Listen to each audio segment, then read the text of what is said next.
मी सकाळीच दवाखान्यात गेलेली कारण की आज त्याची अपॉइंटमेंट होते. लाडूचं सुद्धा उरकून तिला शाळेत पाठवलेलं. राहिले आम्ही दोघी. मग काय शियाला टाकलं झोला तर मी लागली बाकीच्या कामाला. सगळी बाकीची कामं उरकली आणि तिला खिमटी करायला घेतली. आता तिची तर खिमटी संपलेली म्हणून मग इथं मुगाची डाळ आणि तांदळाची खिमटी करायला घेतली. इंद्रायणीचाच तांदूळ वापरते मी घरचा असल्यामुळं. त्यामध्ये थोडंसं जिरा आणि थोडासा ओवा टाकते, थोडंसं हिंग पण टाकते, पण हिंग आता नव्हता त्यामुळे फक्त तेवढंच केलं.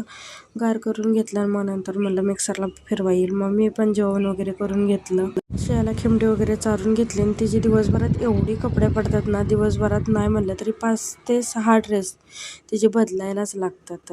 मग शियाला झोपवत होते तोपर्यंत मग मम्मी पण दवाखान्यातनं आली आणि मम्मी दवाखान्यातनं आली म्हटल्यावर त्यांना माहिती आहे आई काहीतरी खायला आणणार म्हणून त्या बॅग चेक करत होते की आईनं काय खायला आणलं, यानं काय खायला आणले. मग मम्मीनं आणलेलं मॅगी, आईस्क्रीम वगैरे आणलेलं. मग ते खाल्लं आणि इकडं परी, श्रुती वगैरे पण शियाला खेळवायला आलेले आणि हे झोका बांधल्यापासून जरा बरं पडतंय, म्हणजे कामं पण करता येतात त्याच्याकडं लक्ष देत.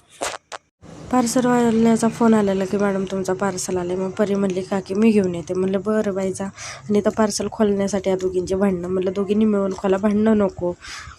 मग तिनं पार्सल खोललं आणि मी मागवलेल्या ह्या कुंड्या ज्या की मला त्यात झाडं लावायचे आहेत फुलांचे, जरा ट्रान्सफर करायचे आहेत. मग ते खूप छान क्वालिटी, कमी पैशात छान क्वालिटी भेटली. प्रोडक्टवरती टॅग करते, नक्की मागवा. त्यानंतर सगळी कामं घरातली उरकून घेतली, भांडी वगैरे घासून घेतली आणि जरा अवतार माझा इग्नोर करा, कारण झोपेतनं उठलेली 2 पोरींना सांभाळायचं म्हणजे जरा वेळ खूपच अवघड काम आहे. मग मम्मी जाणार 1-2 दिवसात म्हणून मग चिकनसुद्धा आणलेलं, ते वाफलवायला घातलं. स्वयंपाक वगैरे करायला मी उरकाय घेतला आणि इकडे या दोघी बहिणींचं चाललेलं खेळणं.